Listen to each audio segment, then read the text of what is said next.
Start you. So first off, tell us who you are. I'm Grant Howitt, I'm Mary Hamilton. and we are Serious Business. Tell us about the progression that you've made in the design of your works. What's changed? So we did a game for the Science Museum in London in January 2 years ago, which I was project lead on. We took that in a completely different direction to the other games that we run, although with a lot more zombies still. So the Science Museum ran an event about the science behind consciousness, and one of the things that we pitched to them was a sort of exhibition/game that asked people to judge and make judgments about the ethics of various things done during an invented zombie apocalypse. So we gave people 2 cards at the beginning which had statements on them and asked them at the end to put them into boxes that marked agree and disagree. And then we just presented them. We had a film, we had 2 improv actors actually in the room, one an ex-zombie who had killed people while zombified, and one a person who had tried to defend her boyfriend and had killed the zombie. And we talked about murder and manslaughter and how that works. And it was a completely different thing from the other things that we've done in the past. No action, no running around, very slow, careful, considered, lots of pre-preps, like exhibition kind of stuff, lots of posters, lots of images, lots of Background, fluff. yeah, huge amounts of fluff.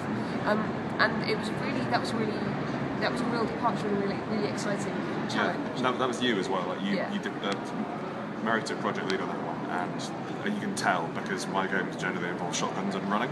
It didn't involve either of those things. And I think that taught us a lot about, certainly taught me a lot about what we could get people to do if we let them lower their inhibitions and let them believe that the world that they were entering was a space where it was okay to believe that the zombies are real. The magic circle, yeah. Like how seriously most people took their decisions. Like we had people who stayed in the exhibit, stayed in that little exhibit for an hour, questioning and really kind of really taking a lot of time. We had couples.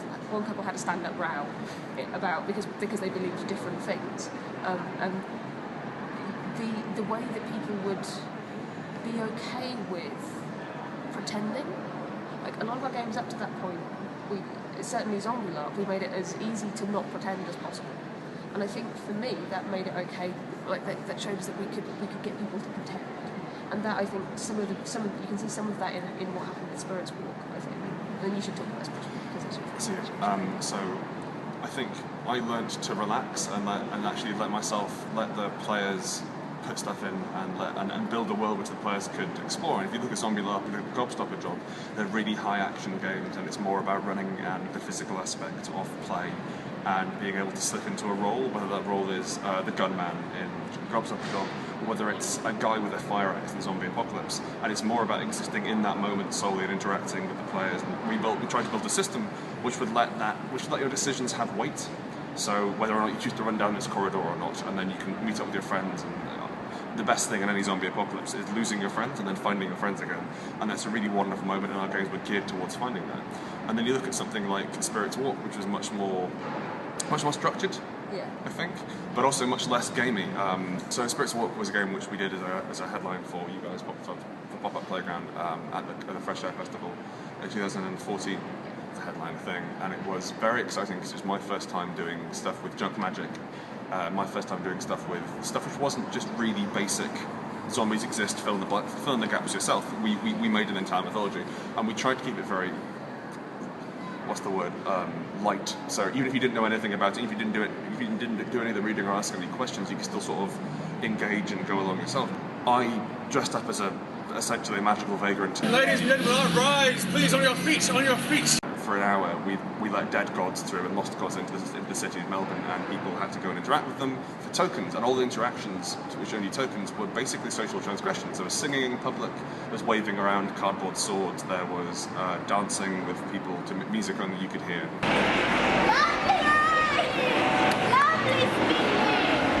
And various other things which geared it all towards this big procession at the end. Everyone made their own masks. With the tokens that the spirits were given. So they built their own thing. There's kind of a crafty thing in there, which is nice. We have some nice. And I've got. And then we all marched around in the middle of Fed Square and kind of interrupted everyone's evening. and we made a lot of noise, and we had a saxophone and honking and dancing and screaming. And Chinese lanterns and people's secrets written on big billboards and like.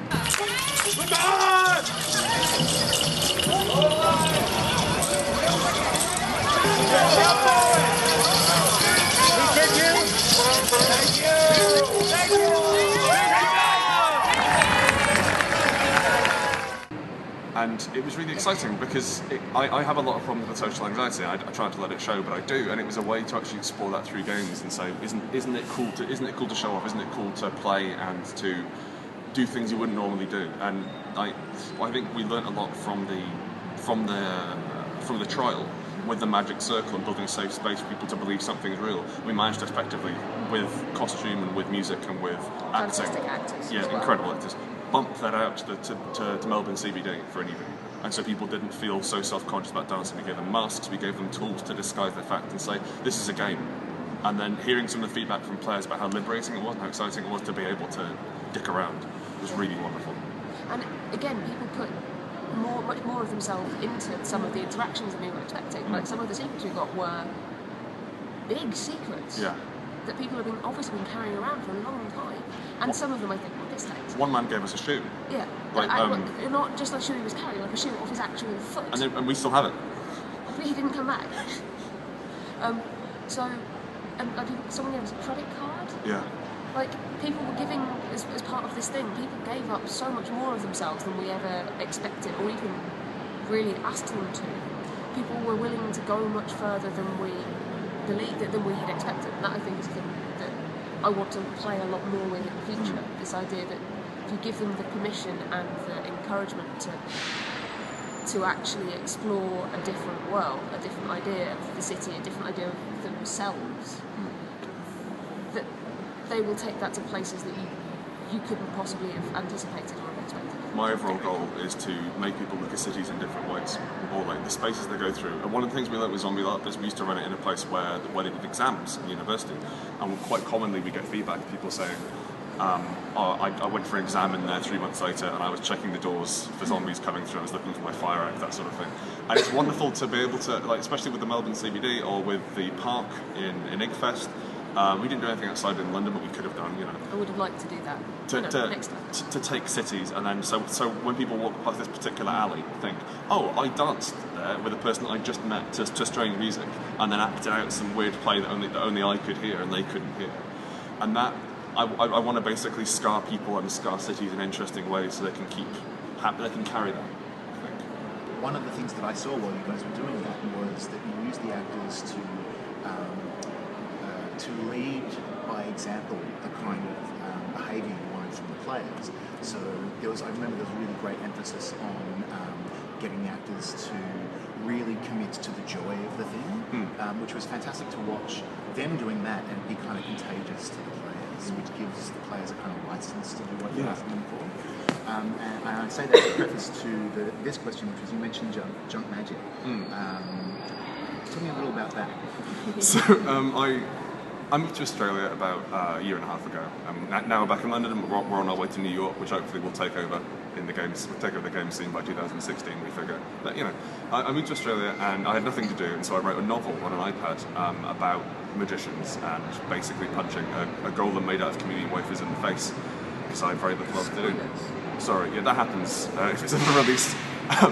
But junk magic is something that kind of rose out of it. It's something which I've been obsessed with for a while. It's a wonderful game, a tabletop RPG called Unknown Armies, which does postmodern magic. And the best idea of that and junk magic, the way I can describe it, is in the old days, if you want to make a protective circle, you use salt because it was very valuable, and it was a preservative, and it kept things. Yeah. And in junk magic, in postmodern magic, you use police tape, because that marks out a space and people know not to cross it. So it's about taking the icons and the tropes and the ideas of modern society and then sort of jacking them into magic.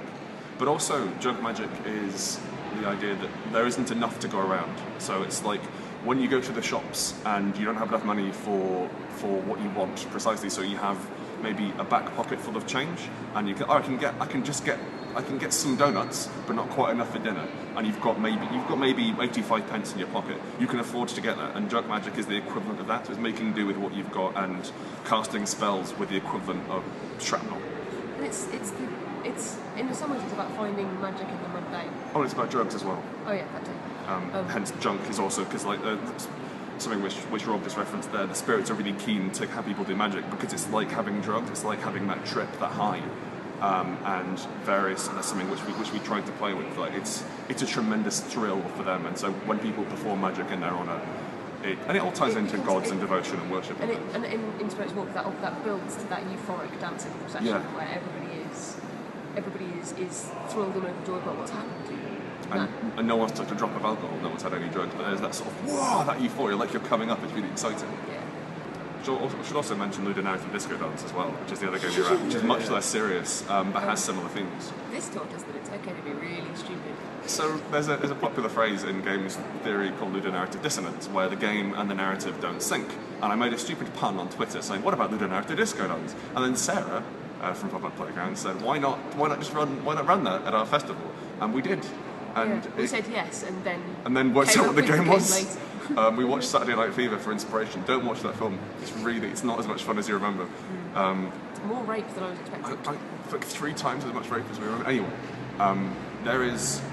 the idea behind Ludonarrative Disco Dance was kind of to replicate the idea of you're out dancing and you see someone who maybe you fancy a bit, or maybe you just recognise, and you have that second of, oh wow, it's you, and you go and dance and you have so much fun, and then you split off and dance with someone else. And we managed to replicate that with charades.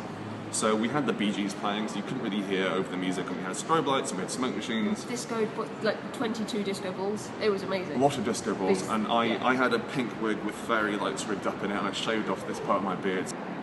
In the first round, you'd have one person doing this, and you'd have someone else over the other side of the dance floor doing this, doing the same thing. And then their eyes would meet, and you would get this fantastic flash of like, oh my god, brilliant, you're doing the same thing I'm doing. And then they wouldn't stop, they'd continue doing walking across the dance floor to each other. Like they were just, and then the two of them would dance up to the people who are keeping the score and hand in their cards, and then you'd give them a new card and a sticker that says yes, well done.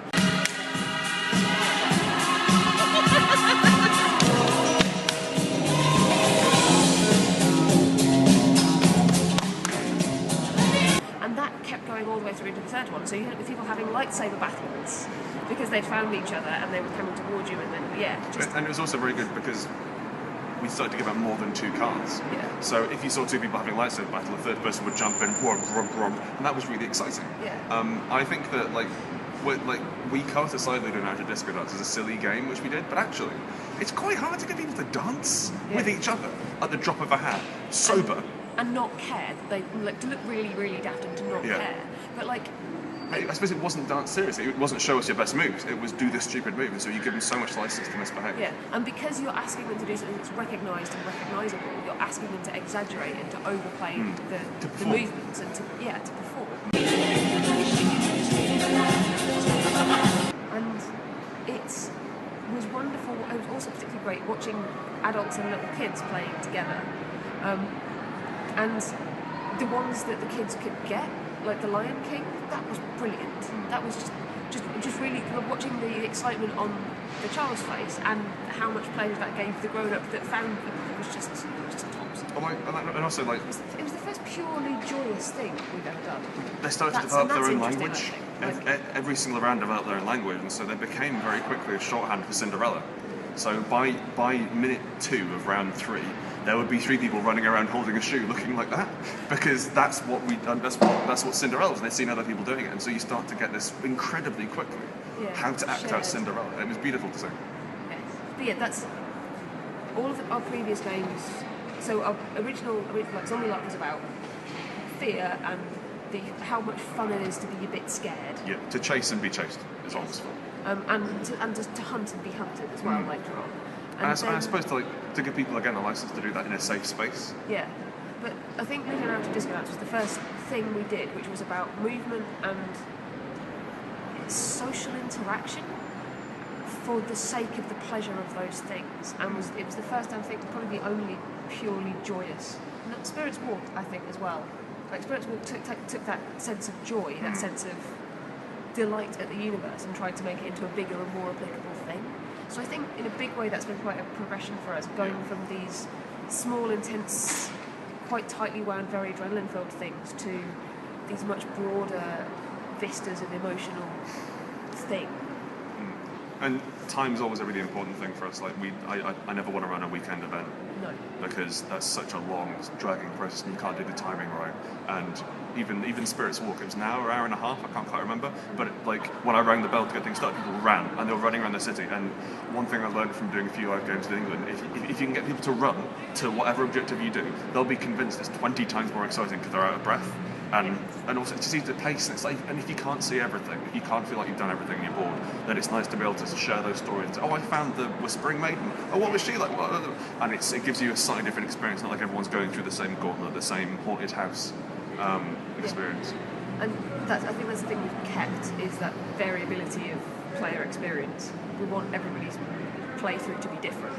The minute you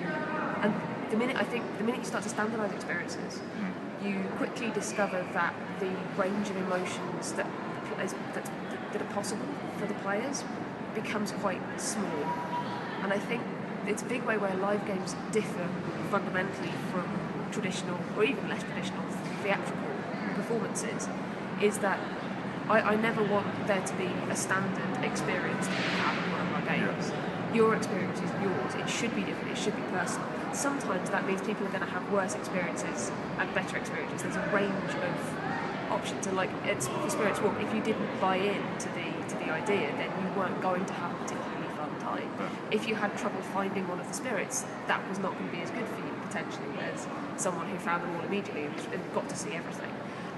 But that's okay, because the price for those lows is the highs, and the highs are so much bigger and better and more interesting when they happen organically. And running for free means we can do things like that. So, like, if we were charging 50 quid a head, then there has to be a minimum standard. There has to be a minimum thing. And like when we ran later Zombie Larps, we'd do 4 games over the course of a day, which meant that even if you died horribly in 2, odds are you'd do okay in the 3rd. Especially once you've learned how to play the game. And offering free things lets us mess around and lets us do slightly riskier stuff which might not work, because if people are upset, we can always give them back all the money they paid. Yes. What happens next? Hopefully we build the sorts of games that can be taken elsewhere. So like Lunar of Disco Dance can be played elsewhere. Spirits Walk really can't. It was for Melbourne, it was for that time, and it works because we had actors and mask makers and crafters. Mask makers, awesome props, fantastic people. It needs those things, and it needs setup that's specific to the city that it's in, which makes it much harder to do things like sending around the world. But I'd like to try and make a few more small-scale things that can be transported to different places, and a few more pure joy. That said, like, I'm actually interested to get back to my roots as running Shotgun Screaming, and I haven't got past the ideas stage, but it's a variant of Zombie Larp. It's post-apocalyptic. Everyone wears wedding dresses for reasons I haven't quite worked out. You have fire axes and shotguns, and you all have supernatural powers which are tied to pedometers on your wrist. And so you slap it, and it flashes red, and you use your power, and then you have to move a certain distance before you get to use it again. So to try and have the action movie feel of having to keep moving all the time, otherwise you get weaker. But I'm not a technical man, so I don't know. I figured that might be able to work. We'll see. Yeah, we've got stuff cooking. I'm excited. Thank you for interviewing us. Thank you for being interviewed.